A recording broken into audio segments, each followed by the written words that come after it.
నమస్కారం. ఈరోజు తీన్మార్ మల్లన్న గారికి ఎమ్మెల్సీ స్థానాన్ని కేటాయించడం జరిగింది.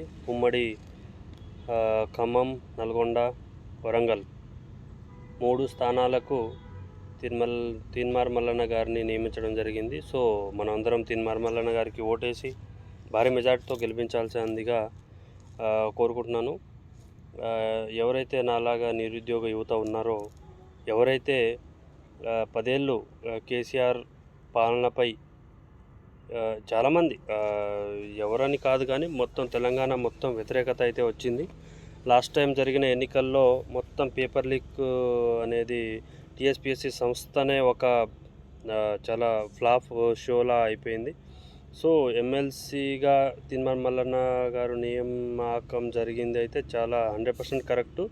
అదేవిధంగా ఇంజనీర్స్ కానీ ఎవరైనా కానీ, అంటే నాలాంటి ఇంజనీర్స్ కానీ వేరే ఎవరైనా సరే తీన్మార్ మల్లన్న గారిని సపోర్ట్ చేయడం 100% కరెక్ట్. ఆ స్థానానికి తీన్మార్ మల్లన్న గారు తప్ప వేరే క్యాండిడేట్ ఊహించుకోవడం కూడా తెలంగాణ కాంగ్రెస్ పార్టీలో వేరే క్యాండిడేట్ కూడా అంత సూటబుల్ కాదేమో.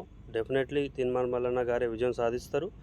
అది 10 సంవత్సరాలు 20 సంవత్సరాలు ఎన్ని రోజులైతే కాంగ్రెస్ అధికారంలో ఉంటుందో, సో అన్ని రోజులు తీన్మార్ మల్లన్న గారే పట్టభద్రులు ఎమ్మెల్సీగా ఉండాలి అని కోరుకుంటున్నాను. ఎందుకంటే యువతకి మంచి అవకాశాలు రావాలి.